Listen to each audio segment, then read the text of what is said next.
We're going to talk now to Ben Bradley, the Conservative MP for Mansfield. Are you there, Ben? I am. How are you? Very well. I think I said earlier you're one of my politicians of the year for your brave and admirable stance against wokery. In particular, You're very the kind. the unconscious bias training for civil servants and I believe MPs it was offered to as well. You refused to do that, to take that course. I'm not sure why. Why on earth was it offered to MPs and civil servants in the first place? Well, it's certainly been an interesting year in terms of this kind of cultural division, hasn't it? And trying to, from my point of view, prevent this infiltration in many ways of a kind of leftist agenda in the form of things like that. I'm not sure how or why it's managed to get the kind of hold on so many of our institutions and private businesses as well that it has. But certainly, this is a really important step in starting to kind of row back on that because it's built on a lot of very ideological, hard left kind of premises that most of the country just wouldn't agree with.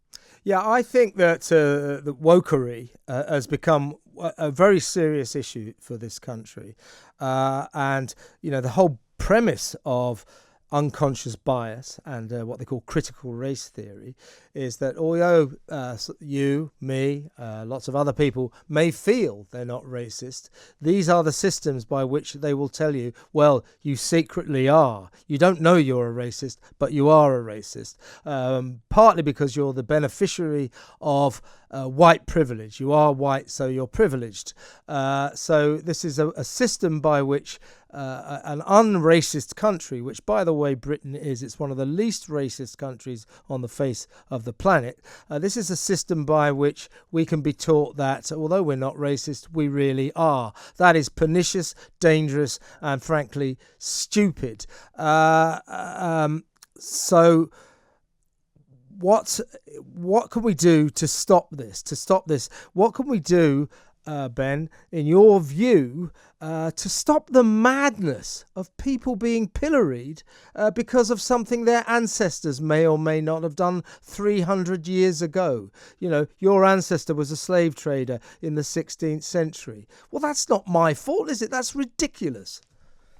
I agree with you, and I don't think most of the country would accept the premise that they are all racist, regardless. I think it's dangerous actually to give across this impression that it's an unconscious thing, and therefore it's almost an excuse for racism, isn't it? If it's innate and internal, and there's nothing we can do about it, which I don't think is healthy at all.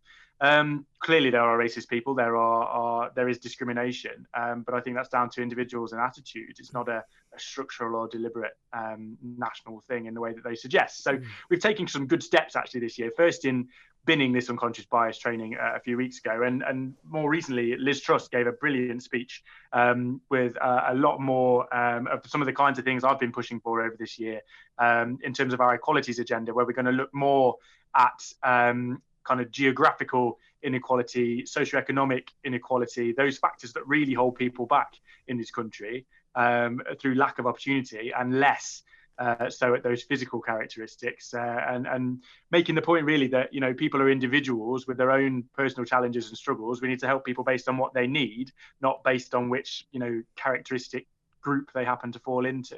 Yeah, there will always be racism all over the world. It's just one of those unfortunate facts of life. But if you're running a decent country, like I think Great Britain is, you'll keep that to a minimum. And we do keep it to a minimum.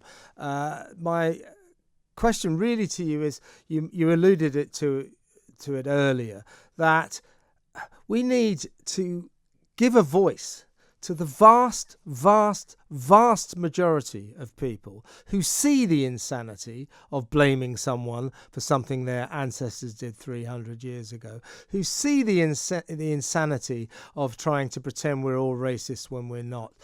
We need those people to be heard, because the problem with the problem of wokery is that the only people who are being heard are this very, very noisy virtue signalling minority who, in my view, are being given too much credence. We need to do what the majority want, not what the minority want.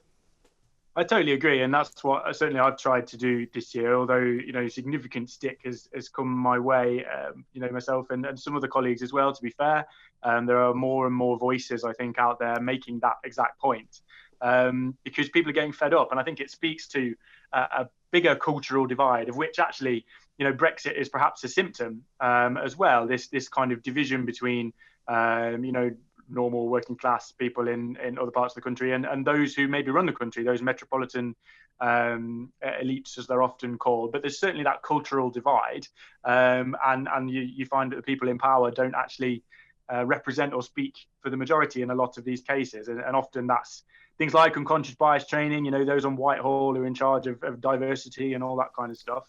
BBC is another example of where some of that has come to a head this year, and I think that argument will continue until we make some serious strides in favour of the view of the majority. But I do think there have been some steps, as I say, Liz Truss and this change in the equalities agenda, BBC coming under a lot of pressure, unconscious bias training. There have been steps this year and certainly in the last few months in a really positive direction, I think. Do you think we could get rid of a few civil servants, particularly in the Ministry of Defence, where I think there are quite a few of them, people who work for the government in the civil service with the word diversity in their titles? There are so many civil servants raking in decent money in the service of producing diversity in the whole of the civil service, which seems a bit strange and a bit of a waste of money. Diversity in everything except opinion and background.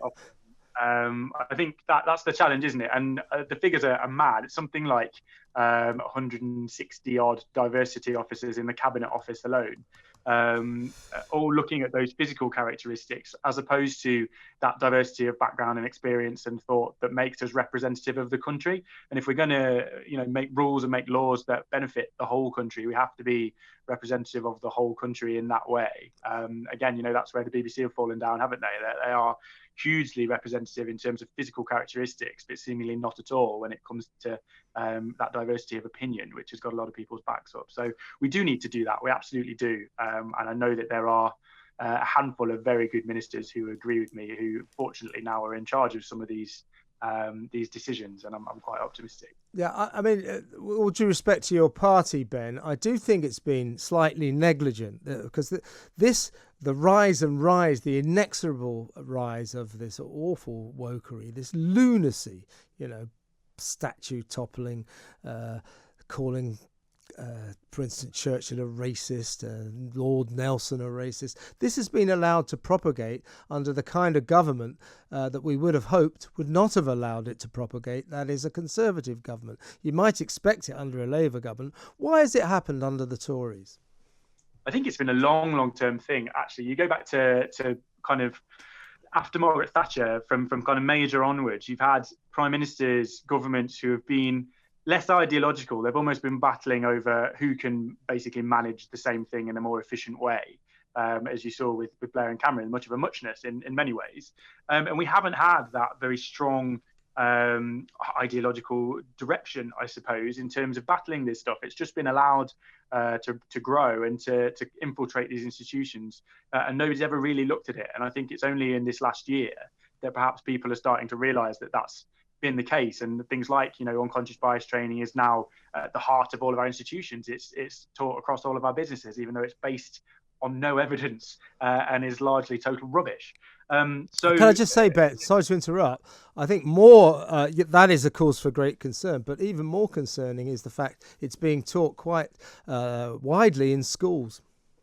Sure, and critical. I mean, Kemi Badenoch, the Equality Minister, gave a brilliant speech a month or so ago about her view on critical race theory and the idea that black people are victims, white people are oppressors, which from her as a first generation Nigerian immigrant was very powerful.